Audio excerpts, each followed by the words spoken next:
So that actually brings up two things that I'd like to discuss. One is that framework when you don't know where to start, like when you're already doing, say, a squat that you were just talking about, thinking, are you adding the eyes? Are you adding head motions? Are you adding arm motions, ball toss?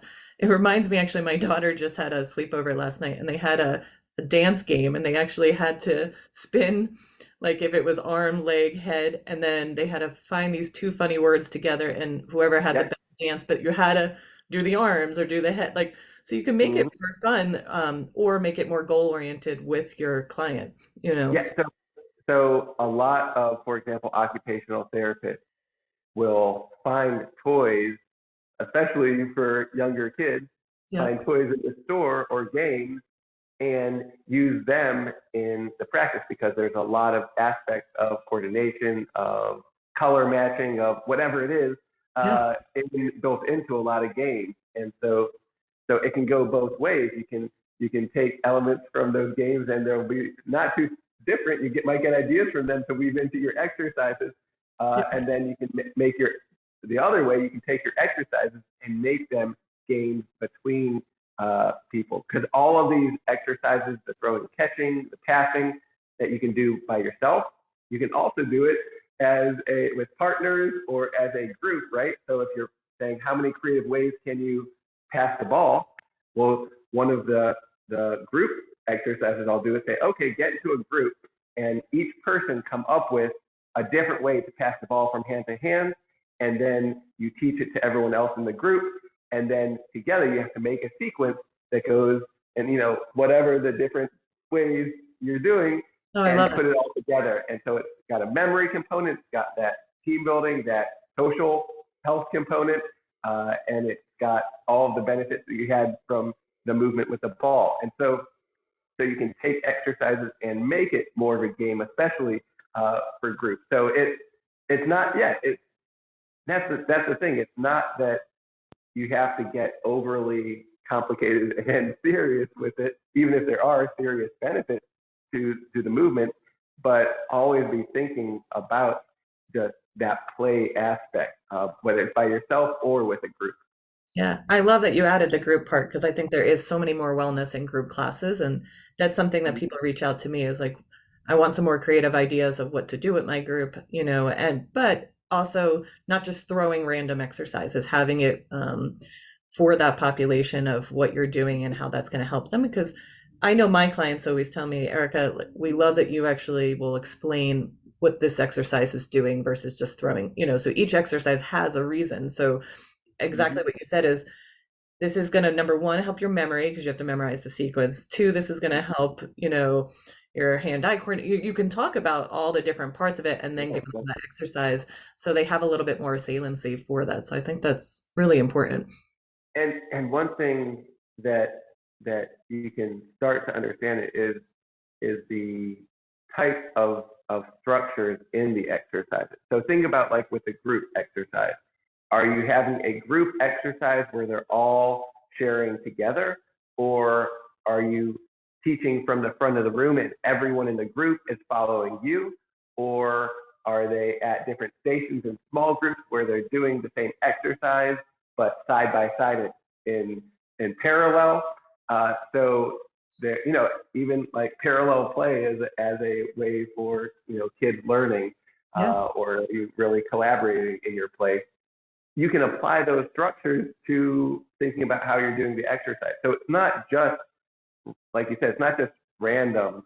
There are different categories and structures, and once you start understanding them, it's that framework and the structure, not the specific drill, that gives you that confidence to be able to start to make variations on it. But it's practicing each different type of drill. So a lot of my approach is it's not that just some fun movement with the ball is going to help everything, but if you do this type of movement and then you do that type of movement and then you do this other type of movement, all together, you're building a well-rounded, uh, uh, connections in your brain that experience to move in different ways, to be used to different things.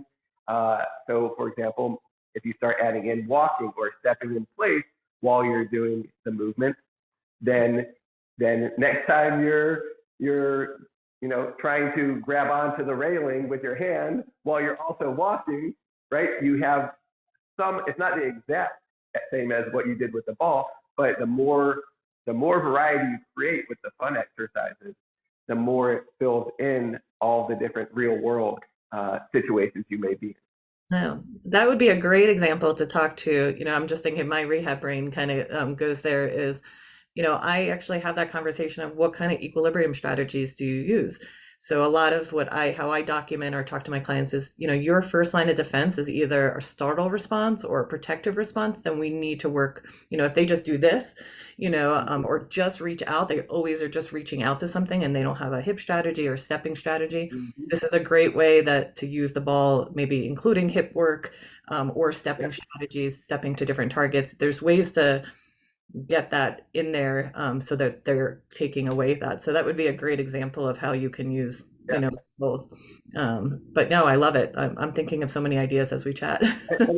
and again, and I love hearing what you're describing, because every time I work with someone, I'll learn something new about their strategies and their specific work, which again, that's where I view this as being a hub, because it might be someone who's like I described, maybe a tennis coach, they might be able to learn from some of the approaches of someone who works with more vestibular therapy. Yes, you need to understand the different contexts, but it may spark an idea, and so this becomes kind of a bridge between the different disciplines because of that. Just you can take something and then it sparks those ideas with all the other ideas that you have bouncing around in your head. No, I love it. So two things I want to make sure I ask you. One is you really, from your work, outside of doing some of I do a lot of community building and looking at that. So what tips then would you have? Like you started already giving some tips of in a group setting, what you would do. But I think that, I think I teach a class with people with Parkinson's. So, to have that community built. So two questions on it, live versus virtual, right? So my class still wanted to be virtual. And I find as a clinician, we were live before and they were like, we actually exercise more now. So can you keep it this way so we don't have to travel? They don't have to have their spouses drive them. But I have a find as a challenge, you have all these little squares, in your Zoom. How do you still get that community virtually versus, I felt it was more live, but they're getting more exercise. So there's that benefit. But so first, what would you do to build that virtually? Then, go ahead. And then how would you do it also live? If there's any tips just for clinicians that are doing those group classes, because I think you specialize in that I don't think everyone realizes some of your other work that you do in that. So. Yeah. Well, I think definitely live, it's going to be easier to connect and have that energy than virtual. But at the same time, there are things you can do with virtual platforms without getting too complicated with them that can add to that. So one thing I like to think about is when everyone's on Zoom together and you're teaching and they might only have you as the big screen, they're not seeing everyone else, but you can use the breakout room functions on Zoom. So even if you have 6 people, you don't have to have a huge group. You can break it up into groups of 3 and 3. And the breakout rooms let each group come up with their own things within that group. So for example, like with the ball passing, I can have, even virtually, people share their ideas of, okay, let's do this first, and then let's pass it behind their head, and you can have different breakout groups creating together. So especially when you think about the power of giving that authority to be creative to your students, not just to follow the exercises. And again, do it in a way where you guide them to what rules there are and be safe with it and help guide them. But you can have breakout rooms where they can be creative in small groups. So that's one way to think about adding in a little bit more of that dynamic virtually.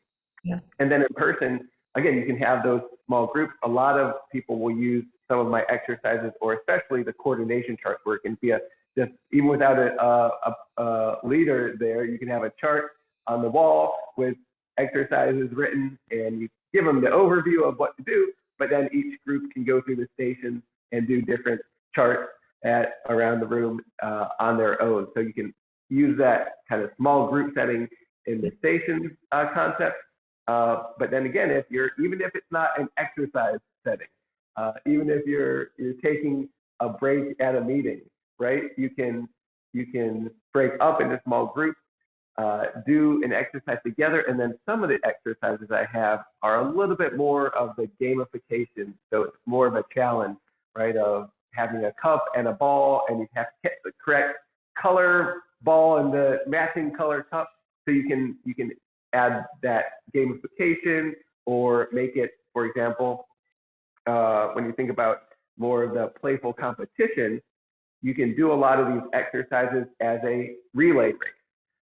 So you might have two teams, and they're having to walk while passing the ball around their body, and then when they come back, they hand the ball off, and so it's just that relay race structure. Another one that I like is taking Simon Says and doing that more with the exercises with the ball. So normally Simon Says, you think of different body movements, but you can add in Simon Says, throw the ball and catch it 3 times, pass the ball to the other hand. Oh, you're out, right? So, or maybe you're not out, but you have a nicer version of that. So you can take a lot of just games that you might have even played as a kid or in PE class, and think, how might this work adding a ball component to it? So there's a lot of ways that you can take these exercises, kind of like when I talked about it being a bridge. Yep. The ball can become a bridge between the functional exercises and benefits and the games that you might play in different contexts. No. And I definitely think the breakout rooms, I'm an adjunct professor at the PT schools, and when they break out, they do talk more. They do, it's a little easier to bring your idea instead of a big group. So I think that is a nice way to do that. So can you show us, maybe, I know this is a recording, so we'll definitely share this. We'll try to tuck it out. Maybe some of your charts of how you can use that, especially how you were saying, I love the idea to have that even virtually using it. I use some other apps, like the Clock Yourself and things like that virtually that people do like. But you can also use it in the class setting. And then if you could show a little bit of, as therapists, I know the creativity we want to know also for the lower extremity, what we can do, how can you use those charts in 2 different ways? So maybe just introduce us a few of them. Yeah, so this is the left-right arrows chart. And so the idea of having visual charts is not new. And kind of like what I described with the exercises with throwing and catching a ball, part of what I'm trying to add is, here's different creative ways to make the charts a little bit different, and add a little bit more that you can stack together and combine in different ways, and making it fun. So with this chart, it's just left and right arrows. So I have different charts that may have different directions, but this is very specifically focused on just left or right. And because of that, it can be great for bilateral coordination and focusing on left and right style movements. But then you have the colors as well. So it's not just the arrows, but it's the colors that you can use the colors to assign different rules. And so I'll share one example of how I like to introduce this chart. And you can do this with a group. The other thing that's nice about charts with a group is, as opposed to flashing a cue on the screen, which is another good way to approach these kind of visual exercises, when you do the chart, everyone can go at their own pace. So the charts are really nice when you have a group, because you don't have to be too slow for someone or too fast for someone. Everyone can go at their own pace. So let me see here, and I'll see if it's a little small here on my screen when I back up. Hopefully I can see it still. But what we're going to do is, if you see an arrow to the right, so the arrow can point right or left. If you see an arrow to the right, you're going to raise your right hand up and down. If you see an arrow to the left, you can raise your left hand up and down. So with that, you're going to just be going right hand up, left hand up, left hand up, right hand up, left hand up, and then go to the next row, and you can keep going with that. So you can read down the chart. You can put on music and try to make everyone follow the tempo, right? So you can, or a metronome, right? So you can add in that auditory cue component and just getting on a nice rhythm. So the first step is just doing it with your hands. Then the next step is going to be looking at just the color. So first we looked at the arrow direction, not the color. Now we're going to look at just the color. So the color is going to be, on this chart, yellow, blue, and green. So we'll set rules. So part of this, when you set rules to the colors, because colors are abstract, it's not describing a specific movement, so it adds another memory component when you have the colors mixed in. So with the colors, we'll say, when you see a green arrow, whichever direction, you're going to stand on your right foot. So let me, just to demonstrate, I'll lift high. You don't have to do high knees. You can just slightly lean onto your right foot. But so right foot there, up and down. Then if you see a blue arrow, you're going to stand on your left foot, right? So just a slight lift, or if you want to do high lifting your leg, that works too. And then for yellow, you're going to be on both feet and just stand tiptoe up and down. So green, stand on your right foot. Blue, stand on your left foot. And yellow, tiptoe up and down with both feet. All right, so you can read through the chart. So if it's blue is, let's see, blue is left foot, then green is right foot, yellow, both feet tiptoe, and I'm exaggerating a little. You can keep them smaller or not, and so on. So you read through the chart just with your feet. And then the next step is going to be the arrow direction with your hands and the colors with your feet at the same time. That is art. One of the nice things, even like this, is you will hear people groan and say, "Oh, what? I can't do this," right? And so that groan is the inner voice saying, "I can't do this," right? And so that's part of where this is a great way, not just for the movement, but for introducing and sparking that growth mindset. Because if they can feel themselves and hear themselves saying, "I can't do this," and then they practice just for a few minutes, they start to figure it out, get a little more comfortable, you can connect that feeling of going from "I can't do this" to "wait, I'm doing it," to other things, so that next time they're feeling like "I can't do this," they can remember back to this experience. So it's a great way to build in that growth mindset. So let's see, giving it a try. So if it's a, let's see, if it's a blue arrow to the right, what would that be? So blue arrow on your left foot as you lift your right hand. So right, so you're on your left foot while you're raising your right hand. Then green arrow to the left is going to be right foot, left hand. Yellow to the left is going to be both feet, but just your left hand, right? And then so as you keep going, sometimes it gets mixed up. So if it's a green arrow to the right, now you've got right hand on your right foot. So sometimes you're doing right hand with your right foot, sometimes you're doing right hand with your left foot, sometimes you're doing both feet, but just one hand. So it'll get a little bit tricky, especially when you're first starting, or if you try to go faster, you'll start to feel that disconnection of, wait, what am I doing? My eyes see it, but my brain hasn't figured how to tell my body, right? And as you keep going with that, you get a little more comfortable, and then it starts to be where you can really move. So you feel that progression. And then from there, you can start adding in other challenges mixed in at the same time. You can add in a ball, so you're not just raising your hand, maybe you're throwing and catching a ball with that side. So it's a way that you can have that fundamental dual tasking between the following the direction and following the color, your upper body, your lower body. And because it has that just the right amount of structure and just the right amount of flexibility, you can create all different functional exercises using this chart. Oh, I love it. And you could even just start sitting down. Like there's so many ways that you can. Definitely. Yeah, So definitely to do that. Yeah. no, I love it. And this is just a neat way, I think, like you said, just to add to your class, and you can start with just the arms or just with the legs and then kind of build on it, which is a nice way to just show clients there's different ways to exercise. And Instead of and doing and half yeah, races, and you can, oh, and like you were saying, you can do all of what I just demonstrated sitting down. So there's no balance component, but you still have the coordination and following the visual cues with your arms and your legs.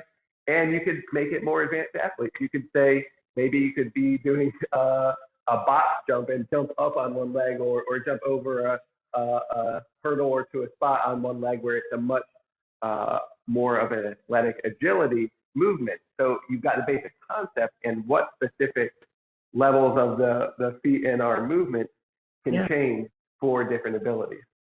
So I see whoever is listening, two ways that you can even use this for PT students or OT students or any students that are working with clients, and then also for clinicians, like when you have your in-services, sometimes we don't know what our clients are going through, right? There are some things that seem, we take for granted walking or doing, and now all of a sudden these obstacles, it looks like they have to climb a mountain to be able to do something. So to have that empathy of what they're going through, I know we do some classes, smearing glasses, trying to have you to understand what it feels like to have a stroke or something like that. But to be able to see like this is hard and that you're struggling, this is what some of our clients have to go through, and how do you overcome that? I think is a nice way to maybe start a meeting or something, would be a fun way Oh, to incorporate it. yeah, yeah. I think that's a great point, and something that I talk about, and how I use the exercise, not just this exercise, but with hand-eye-body exercises in general. I'll bring them into not just PT, OT, and the movement world, but I also will be doing exercises for team building for corporate groups that have nothing to do with movement, Yeah. or teacher groups, and professional development for all different types of professions. And you can not, it's not just about knowing how to help people move better. Like you said, it can be that not just the growth mindset for the students and clients, but for yourself, and really building that empathy. So I sometimes will describe a teacher can only fake growth mindset in doing simple arithmetic if they've been doing it for 20 years, and they're like, oh, I messed up this math, let me erase it. You can only fake it, and that doesn't, that will come across. It's not as genuine. But if one, for yourself to have that empathy for what someone is struggling with, where you might not be able to feel that if you've been doing what you do for a long time, but then if you can introduce that new experience for yourself, and just keep that reminder of this is what it feels like for someone who's struggling with something I might be able to do with my eyes closed every day, just walking or picking something up. And so it gives you that feeling. It's not just like knowing. It's not about, because when we do the exercises, when someone starts to get it, I say, did you feel that? Right? It's that feeling that you really feel what they feel. Not exactly, of course, but it helps you tap in a little more to that feeling, not just the concept of empathy. And then it becomes something that you can do together. A lot of for example, PE teachers for elementary PE, the kids love it when the PE teacher is trying the same move that they're trying, and they're dropping and can't quite get it, and the students may even get it faster than the adults. And so it just becomes a lot of fun, and a bonding experience in that way. So yeah, there's so much more than just the brain and the body. It's that social and connection as well. No, I think I'm going to include it in my intergenerational program. I'm piling it again next in a couple of months. So it is fun to see the kids and adults, and it is everybody has that little bit of challenge, like let's see who can jump further, let's see who can do this. So it is kind of fun to see both either the adult or the kid. It's that game part is in us at all ages. So I think that is super fun for that. So I think one other thing that I'm trying to go back to when you were talking, sometimes I didn't want to miss some questions. One last thing I want to discuss maybe is a little bit about the rhythm and timing. That's something I look at a lot with looking at auditory feedback with my product. Really started to tap into spatially. We give people different exercises, how far do you move the ball or things like that. But the timing, the rhythm, that's also another attribute of movement that we need to be addressing. And you talked about that even with the juggling when you get the rhythm, um, explain a little bit more, maybe some exercises of how you use rhythm, timing, speed, how that changes, because I think that's also important for people to realize. Yeah, so one of the nice things working with an external object like a ball or a beanbag is it's another way to tap into rhythm and timing. So for example, just throwing and catching a ball, when you throw the ball and it goes up and it goes down, one thing, the peak is exactly, because of how gravity works, the peak is exactly halfway between the throw and the catch, right? So throw, catch. When you're looking at the ball in the air and you're looking at where it peaks in the air, that's exactly halfway through that throw, catch timing. So just throwing and catching the ball can create a rhythm, and you can use the sound of the catch to create a rhythm with that. You can pass the ball back and forth, so you've got that actual auditory rhythm there, Yeah. but just the physical rhythm too.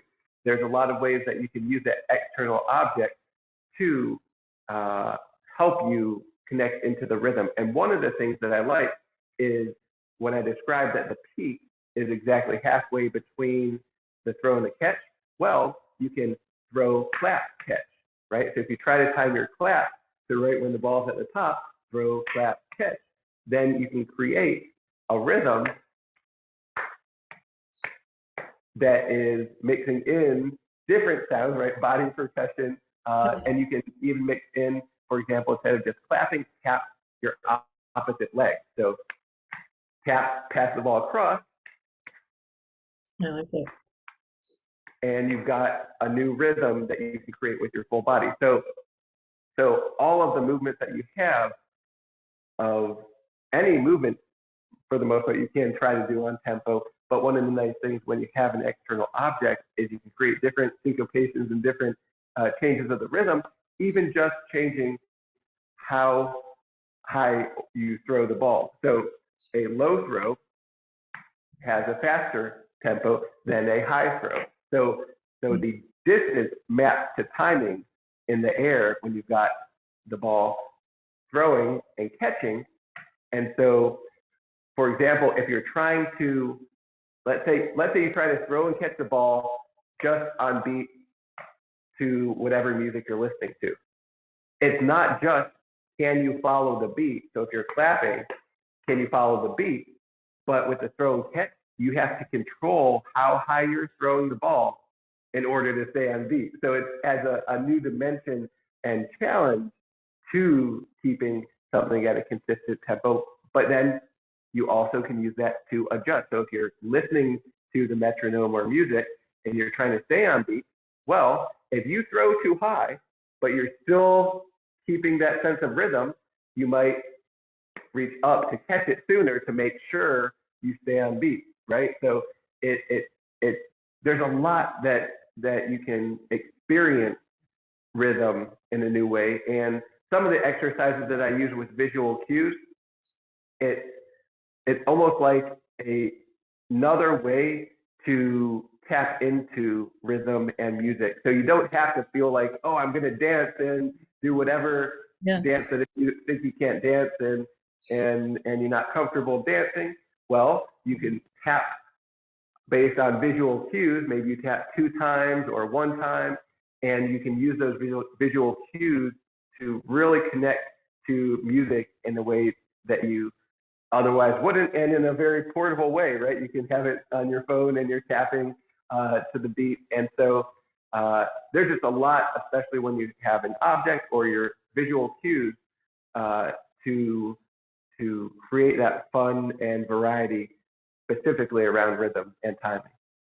Awesome. So one more question on timing then, because a lot of my clients, they have a hard time with timing and that anticipatory is off, to time it. So my daughter we were watching some videos and I think one of the videos you were doing was when you were throwing the, like, people are throwing the balls for basketball, can you keep going? And she's like, we can't do that, her and her friends, because it seems like everybody gets one ball, like, and then that one person's like, they're all throwing it at that one person. What are some tips of that? Because you make it look so easy in some of those, for somebody that's working on timing. Is there a way to grade that?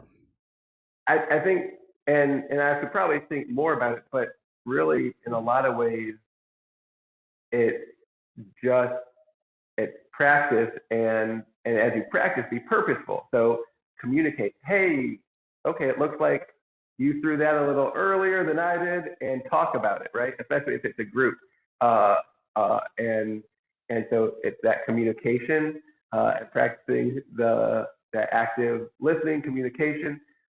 And again, it's trial and error. So some things don't have to be like, oh, do this quick fix. A lot of it is just practicing, being used to the idea of trial and error and making slight adjustments. And over time, you get it. So sometimes people say, oh, I can't do this. Well, have you practiced it for an hour a day for Yeah. a week? Or have you practiced it for 5 minutes a day for a month?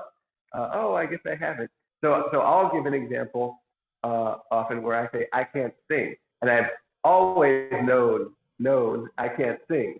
Well, I might be even teaching about growth mindset and with the movement and the juggling and the throwing and catching, and I'll still have thought I can't sing. So I really use this concept for myself because I realized I have not taken voice lessons for a year. I haven't really put in that effort to learn that. And you don't have to learn everything. It's okay to say, I haven't learned to sing and I've decided to focus my time on other things. But as long as you know that you can do that if you want to put in the time, then you're not stopping yourself before you even get started. So it's just being aware of recognizing if you think, oh, this is hard, we can't do this, or the timing's not right, is recognize, okay, how much have you practiced it? And maybe you're just at the right point for that amount of practice. No, I love that because that's so important, and just a lesson for all ages again, for kids, the communication to be like, or practice, is this important to you? Do you have that saliency? So I think all of that, is just important topics that is a nice way to kind of intertwine it into your sessions or whatever you're working on. So I guess, do you have any, I always at the end of each podcast, ask people if there's any closing remarks that you would like, or tips on any of the topics that we just talked about today. Yeah, I would say just go into it from a mindset of being open to having fun and being creative with it. And it's not about getting any of the movements or exercises perfect. It's about having fun with that learning process. So if you have fun with the learning process, you're going to be able to keep practicing enough to start really getting better and getting comfortable with it. So don't stress about, oh, I can't do this. Like, give it a try. And even if you can't quite get it at first, you can adjust a little bit. You can build up to it, break it down a little, and just have fun with it, and give yourself permission to experiment and explore, and have your students and clients get creative themselves. So it doesn't have to be you saying, do this specific drill. It can be, hey, here's a concept within this framework, go have fun and get creative and see what you can do. Maybe being more specific, functional and balance, or using both hands, or whatever it is, right? So you can give a little bit of guidance, but give that permission to have fun and be creative with movement. Oh, I absolutely love it. And on that topic, I think I've learned so much already. Just interview. This is the part that I love about interviewing different guests. I already have tons of ideas that I want to include next week in my sessions, in my group sessions, individual sessions, even with students. But Jacob and I will also be collaborating soon on some more creative ways, just using both of our expertise, as we discussed today. So stay tuned for some more fun stuff. But thank you so much for the interview. And today I also will share all our resources and the videos so that you can have that. So thank you. Awesome. Thanks so much for having me.